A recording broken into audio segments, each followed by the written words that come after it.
and welcome to the STARFLEET News Service. I'm Lieutenant Jess. And I'm Ensign Anne-Marie.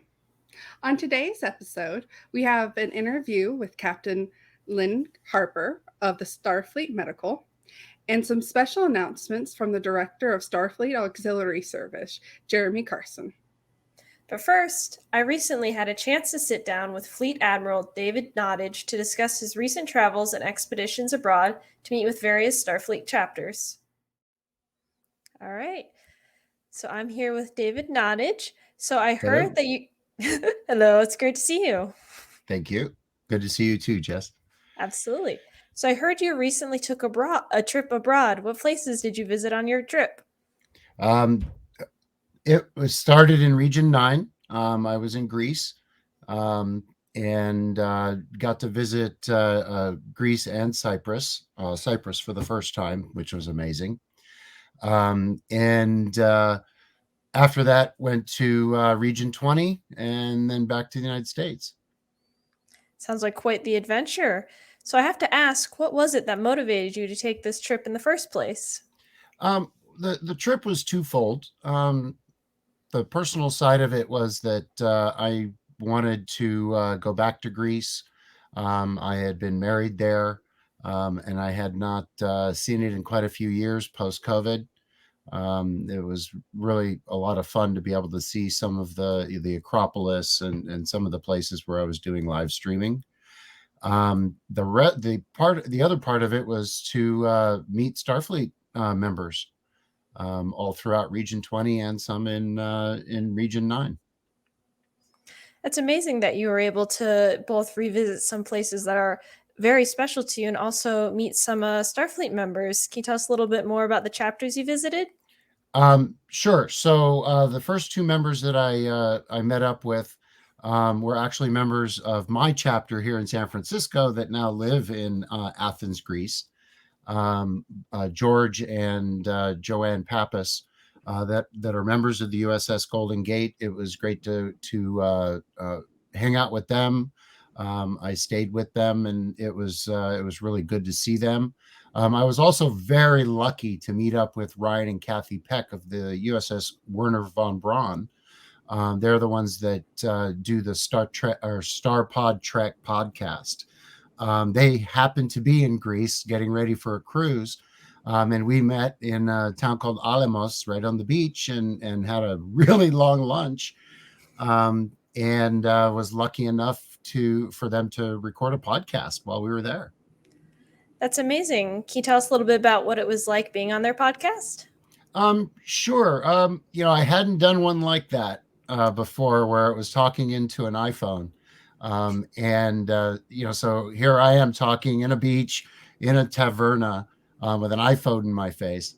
The questions were awesome. They wanted to know, post-election, what was going on, things that Ryan and I have accomplished, and just general thoughts and feelings about fandom. I recorded a plug for them. And it was a great, probably 15, 20-minute conversation that they recorded. That sounds really amazing. Now, I heard you also went to the UK on this trip. Can you tell us if you met any chapters while you were there? Yeah, Region 20 was kind of a whirlwind. It was at the tail end of my trip to Region 9. And so I went from Athens, Greece, flew into London. From London, took the train to Edinburgh and met up with the Alba. That was a blast. Their CO and XO and their crew are absolutely wonderful people. Gave me the good walking tour. I was so happy to get in all these steps while I was there. I was there for 24 hours or so, maybe a little longer, and then hopped on a plane and went to Dublin and got to visit with both the USS Cuchulainn and with the USS Liberty Bell, not necessarily in that order, kind of flopped it around there. But it was absolutely fantastic. The Liberty Bell put me up for a night. Their XO, Paul, was absolutely one of the most gracious hosts. We walked all around Dublin. and went to quite a few pubs. The Cucullin had a quite a large event at the Teachers Academy, I believe they called it, if I remember correctly. And that place was amazing. Their owner was a lot of fun. We did we live streamed from there to the members only as they were doing their kind of their presentation of me being there. And then from there, I headed back to London and met up with the regional coordinator, Admiral Richard Sams, and their crews that were there. The CO of the Cucullin actually came back to London and met up with us, and we got together for a nice long lunch. Did a couple promotions here and there. Some were random, some were planned, and yeah, it was really great just to get to meet all of these people in the different chapters. Wow, whirlwind is absolutely the best way to explain that. Sounds like everyone was running it was around. A week. It was a week. I got back to San Francisco and I was exhausted. I had to just take a few moments and get relaxed, and get back into the right time zone. Absolutely. I'm sure Starfleet Medical would love to hear about all those steps, though. Oh, they were recorded. I turned them all in. Excellent. So I do have to ask, did you notice any major differences between how the chapters in the UK operate compared to our US chapters? As I've seen mostly Region 4 chapters, I've met quite a few at the ICs and how a lot of them operate. One of the things that impressed me the most about Region 20 is how structured they are. Within their own region, they have their own admiralty board. They have their own leadership that really keeps them structured. The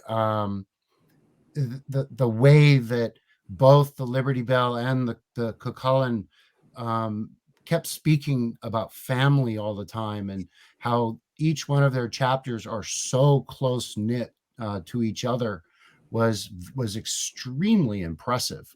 I really did enjoy the comm badges that they had. They all were very similar. Each one had a symbol of their chapter right in the center of their comm badge.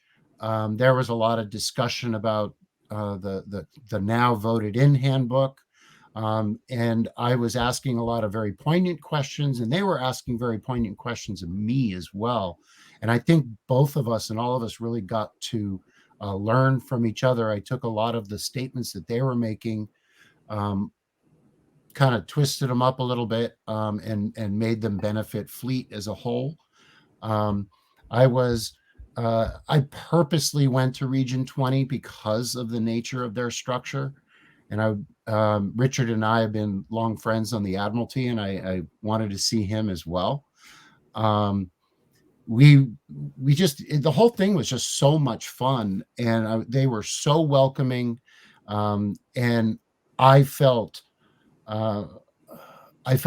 safe, cared for, made sure that I got from point A to point B. And my whole purpose of going to Region 20 was to see them. There was no convention involved. There wasn't anything else going on. I was there to see them. And I hopefully at least I would say it quite a bit, but my hope is that they felt seen by the commander of Starfleet. That's really amazing. And I will say, I love that you mentioned how each of their ships has their own badge, because that really does harken back to original series where every different ship had a slightly different badge, as we saw in some episodes. That's really fun that they've kind of continued that tradition. They're using the same badge you are. And right in the center, I believe it was the Cucullin that had a harp. And the Liberty Bell, I believe, had the Irish leaf. And it was wonderful to be able to collect those, because they gave those all to me. And it really was cool. Oh, that's really wonderful. You can make a nice little display now for your trip. Put some pictures up with them. Exactly. So I do have to ask next how this experience there, you obviously got to meet with Region 20 and some other really unique regions. How is that going to impact your perspective as CS of the organization? Well, one of the things that Ryan and I ran on was the identification of the global membership. Um, we have never really called them the international members. We we call them the global members. We call everyone global members, um, and it really makes a difference because the communications that had always come back when I was on the AB is that they weren't heard. Their what's the word? Their um, thoughts, their input wasn't being properly listened to, and I really wanted to give them that opportunity to make a difference for themselves.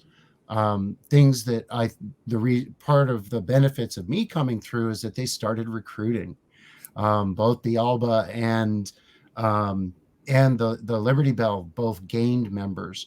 I haven't checked the Cucullin, but they're already a pretty big ship. But I'm sure that there is I'm sure they got a few more. I know that we were recruiting for Region 7 on the streets of Dublin. We met a couple of folks that were there visiting and passed out some cards, and hopefully they'll pop up on a roster in Region 7 in the United States. Um, and yeah, I mean, it really gives you a good perspective of the differences between those that are outside of the United States. There's so many of us, especially in Region 1, which is has the largest populace of our membership. Um, we just, you know, there's different ways of going about it and different understandings of what Star Trek is all about. Different ways of bringing it together and that sense of family. Absolutely. I think that's really a wonderful sentiment to move forward with.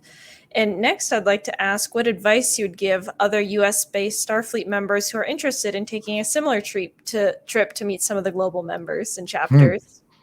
Oh, you have to do it. If you go, I mean, if you go, so the picture you're seeing right now, that's Paul's house, where I stayed. God, what a beautiful home he has. Um, and being able to call people and say, "Hey, I'm coming into town. Would you like to get together?" Um, it is just so much fun.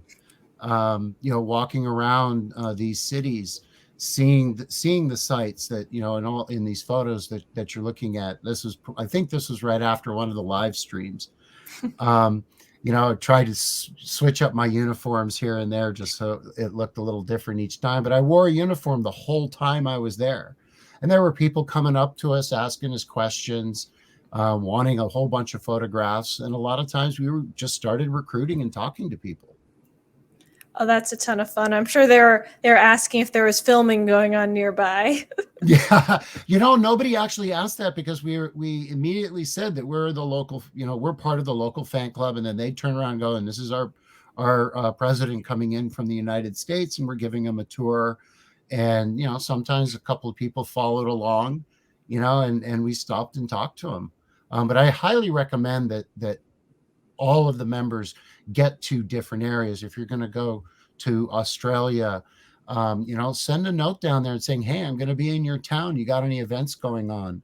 The camaraderie, which is one of the core values that we ran on, that's what keeps us a great close knit organization, and that's what we need to promote.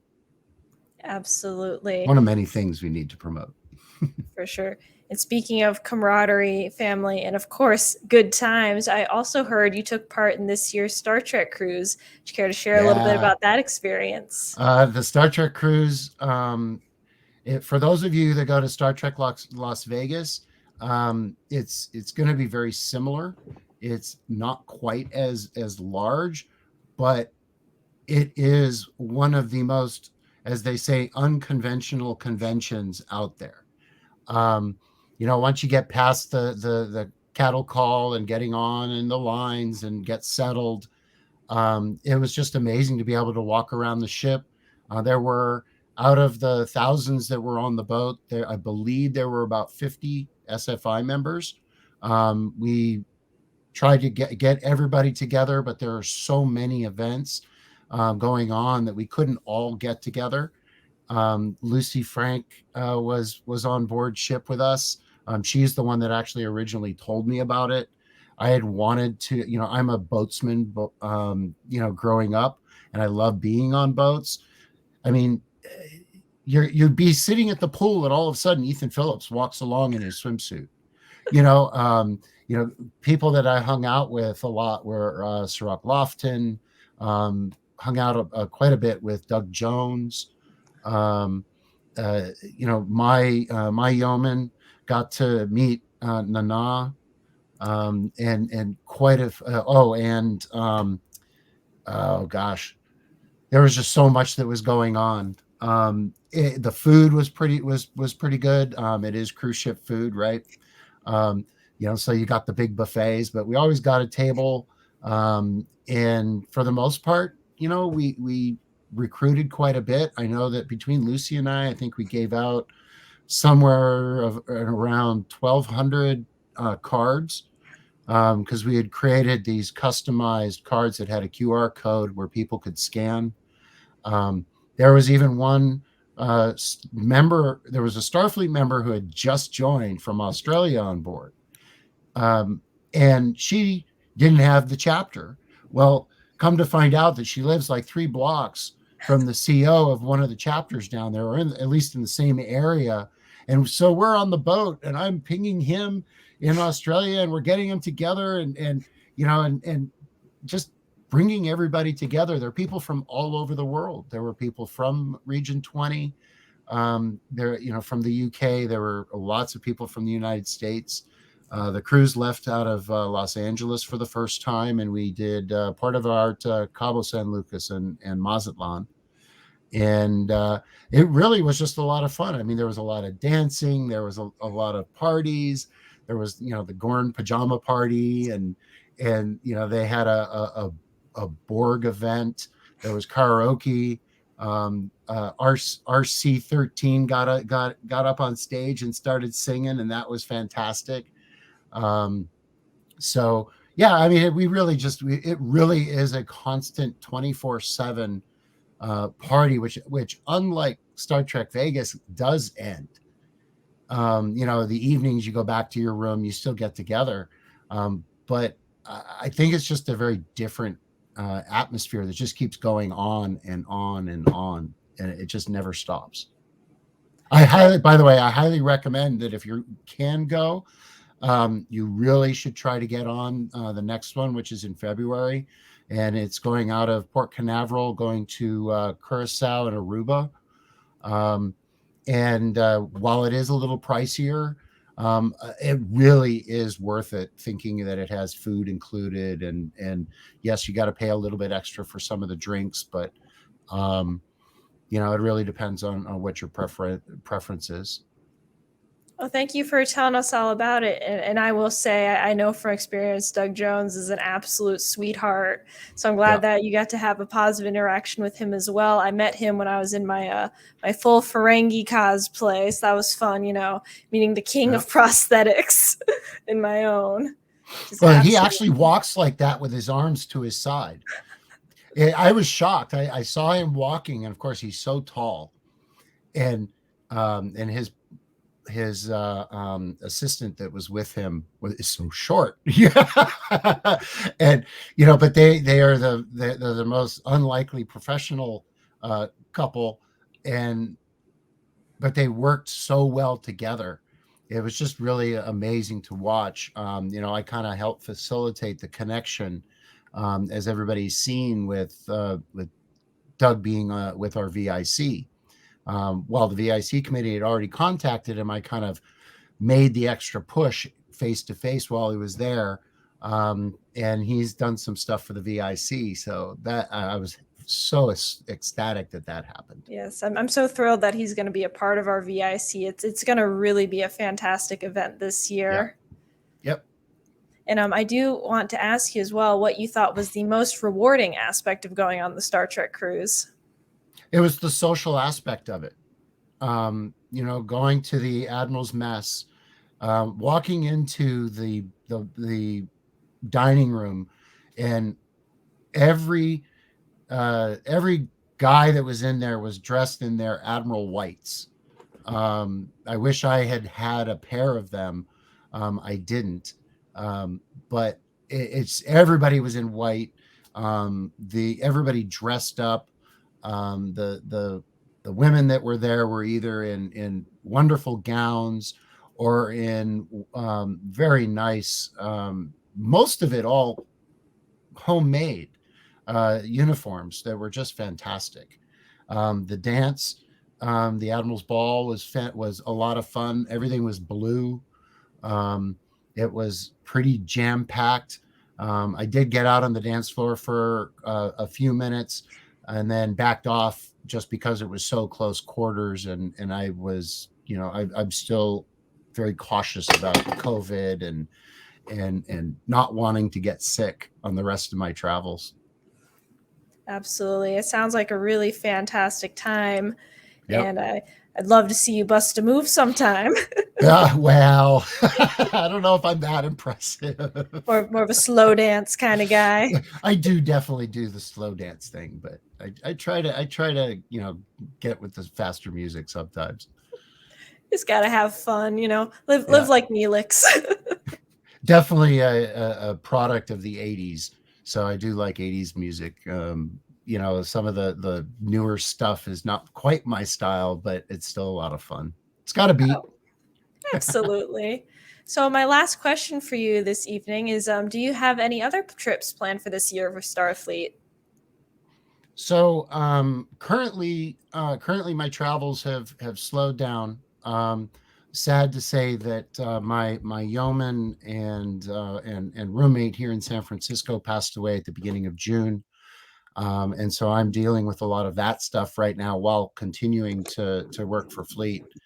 I do currently have plans to go to the R3 summit. I'm really looking forward to San Antonio, seeing Jeremy and a few others that are going to be there.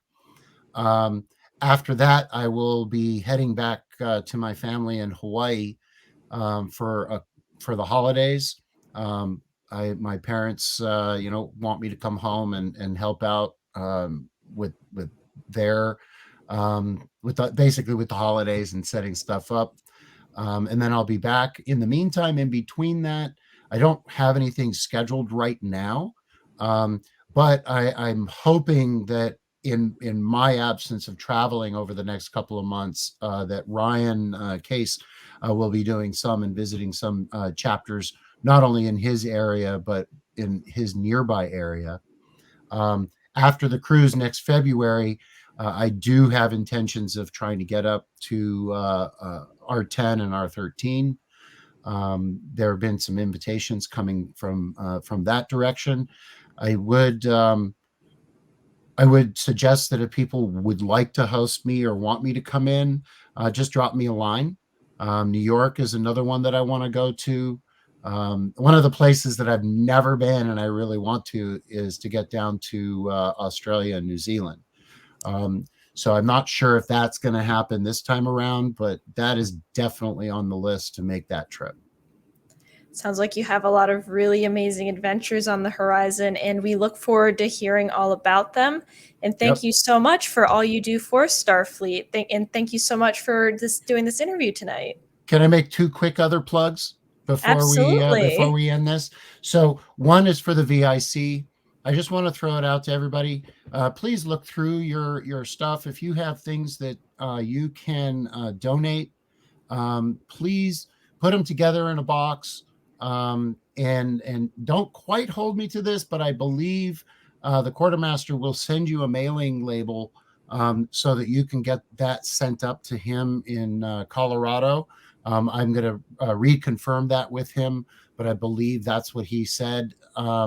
Just to help get things together, we really could use things for the auction.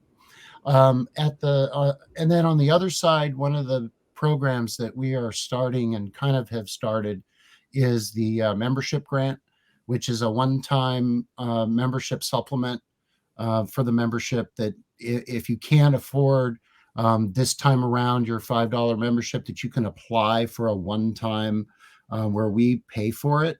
I donated all of my Admiral pips that are going to be sold on the Quartermaster. And if you have pips, they're easy to send, that you don't think you're going to use anymore, please send those in and we can recycle those back to other members. Do keep your eyes open. Starfleet flags are going to be coming to the Quartermaster. I'm hoping you'll be pleasantly surprised. They're going to be a little different than usual.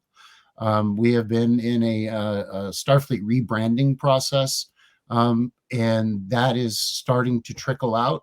One of the first pieces will be the Starfleet flag with our some of our new branding on it, and we look forward to hearing the feedback.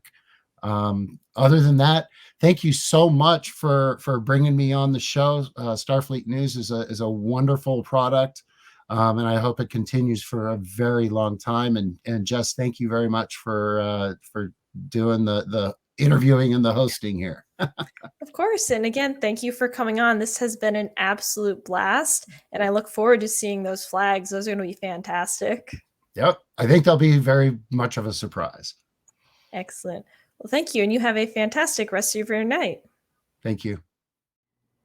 Recently, I had a chance to sit down with Captain Lynn Harper to discuss one of Starfleet's most popular auxiliaries, STARFLEET Medical.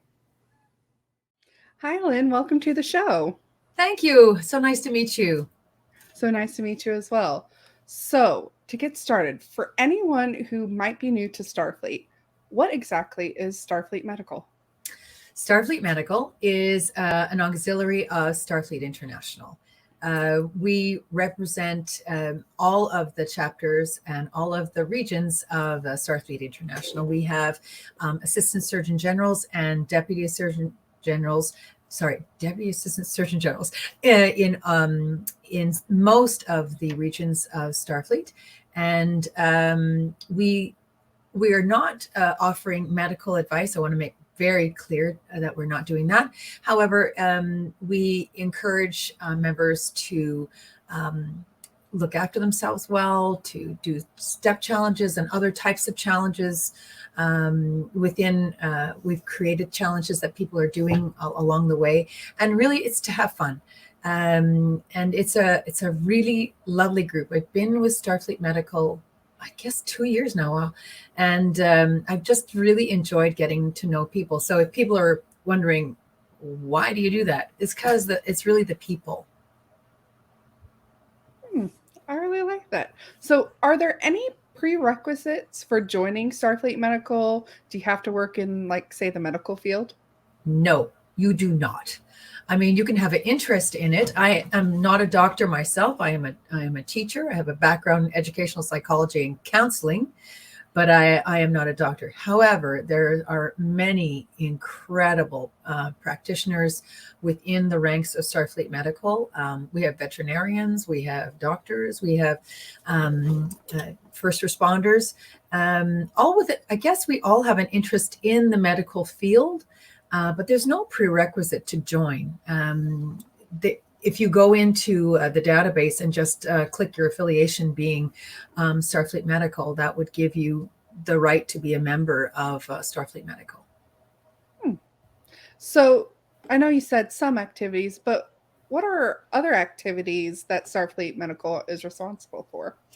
Last year we ran, I'm new, well, it's not new. I mean, time goes by so quickly, but the former team, Mark Logan and Pip Slack, they put together a year-long step challenge, which was so much fun. We basically went around the solar system. We're going to start something later on in the year for all of Starfleet Medical, a step challenge of some sort.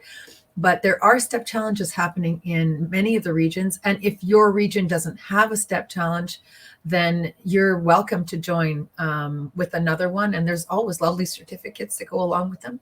There's also course challenges. So there's one that's just started like very, very recently. So it's based on a theme. And then you do Starfleet Academy courses that are on this theme, and then you get a finishing certificate. We did one on the men of Star Trek and the women of Star Trek, and they're really fun to do. And so it's, you're challenging yourself to get through them. There's also core levels of medical knowledge that you can take courses in, those are really quite challenging and super fun to do as well. Each one says, okay, if you do this one, you're a medic. If you do this one, you're a CMO. If you do this one, you're a space station. So there's all like different levels. And they're really, really interesting to do as well. Wow. So you took my next question about any awards or academic programs. I can talk about a little bit more if you like, because of course, to me, it's really, yeah, it's really interesting. Like if you look in Starfleet Academy, there's like the whole realm of medical courses, and people have put so much energy and time into creating these really well-developed courses. And like, honestly, I mean, again, I am not a doctor. I would just like to say that. But I don't find it to be unattainable to do these courses. Like all the first aid ones, there's some really interesting, another one, fringe medicine. I found that one really interesting. There's a whole thing on that. Midwifery. There's all these different subtopics, and they're really interesting to do. So I highly recommend, even if you're not in Starfleet Medical, to take a look at those courses within the Academy. Well, I know I'm definitely going to be looking into some of those. You see? They're really good. So does Starfleet Medical have any publications or newsletters that you guys publish? Yes, we do. We have a quarterly newsletter called The Hypo Spray. Of course, it is called that. And we have a super keen editor, Deborah Keyes, Captain Deborah Keyes out of Region 2.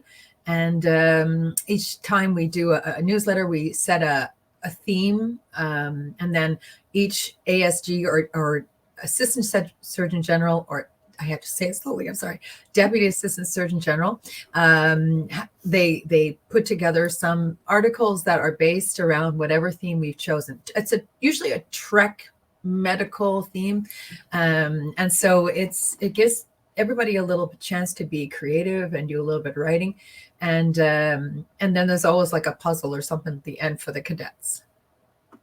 Wow. So what made you decide to join Starfleet Medical? Such a good question. I actually was asked to be chief medical officer on my own ship, on my chapter. And so, yeah, that's really how it all started. And then they suck you in slowly. Anyway, but honestly, and this is what I'm saying to you, like, the more I learned about it, the more I wanted to learn about it. Do you know what I'm saying? Mm-hmm. And so, yeah. And so then I became involved at the regional level. And then I was asked to be the Deputy Assistant Surgeon General.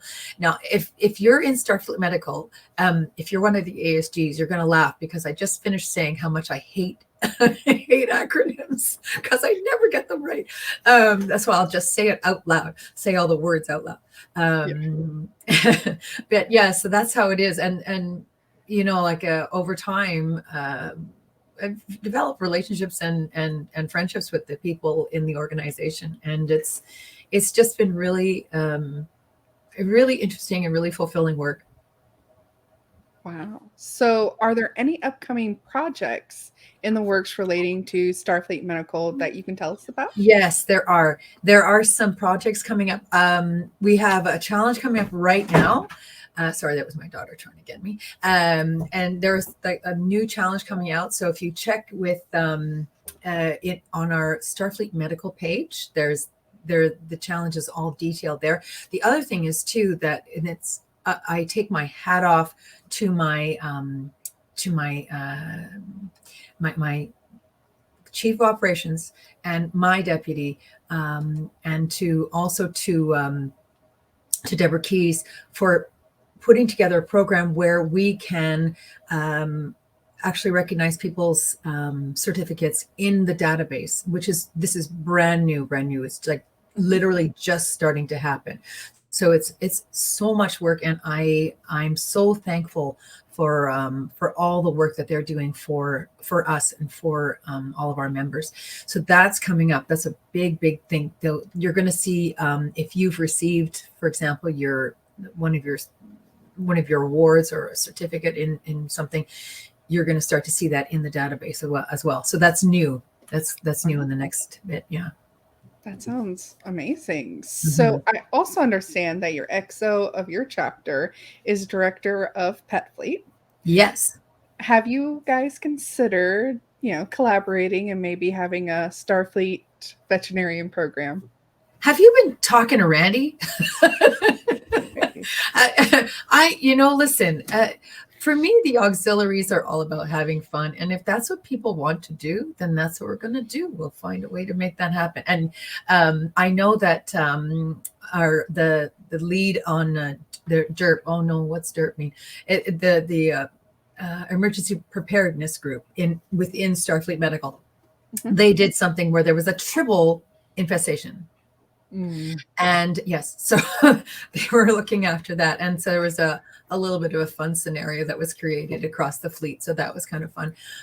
But yeah, that'd be kind of cool, wouldn't it? Yes. I think that'd be a really good idea. So, okay, Randy's probably going to watch this. So now I have to do it, don't I? Maybe. Don't feel obligated, but it might. No, be really I think, cool. listen, all of the auxiliaries are all about having fun. And it's all about creating programming that people want to take part in. Definitely. And, you know what I'm saying? That's what we're here for. Definitely. It's a lot of fun. So does Starfleet Medical have any plans to participate in this year's VIC? Yes. Okay. So, sorry. We're creating a scenario, which I can't tell you about. Okay. You'll just have to wait.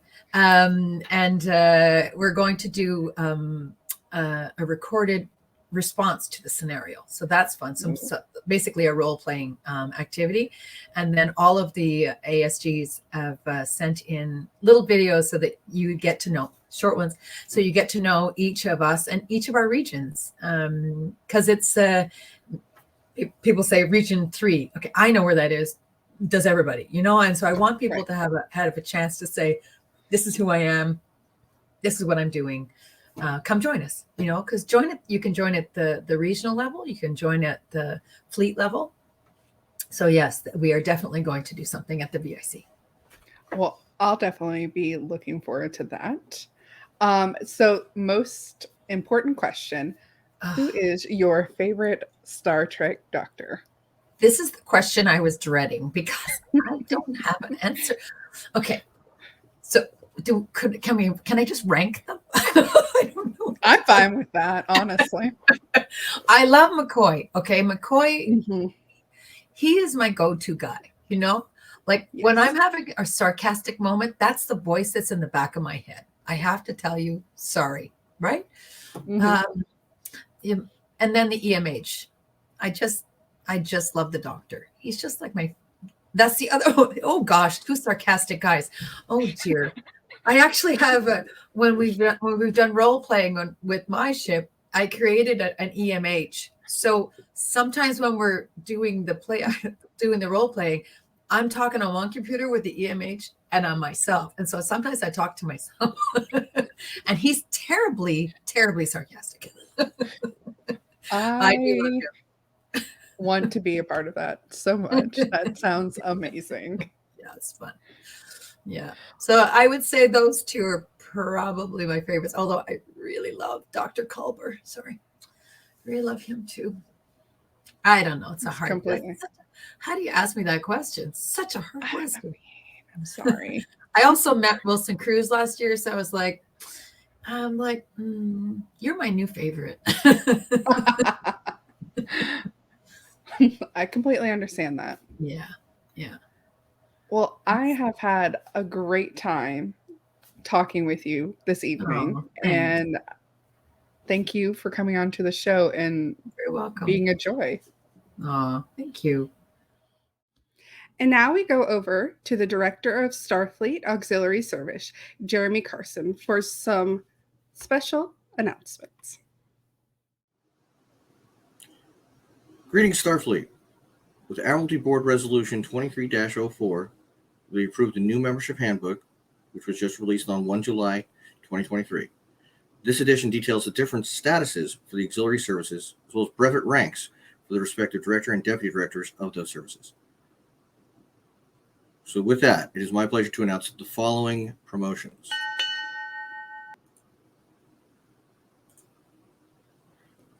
Wade Portress is now promoted to captain as the deputy director of STARFLEET Medical. Stephen Hebben Bach, Chief of Engineers, Starfleet Corps of Engineers, promoted to captain. Randy Mitson, Director of Pet Fleet, hereby promoted to Fleet Captain. Lynn Harper, Starfleet Surgeon General, Starfleet Medical, is hereby promoted to Fleet Captain.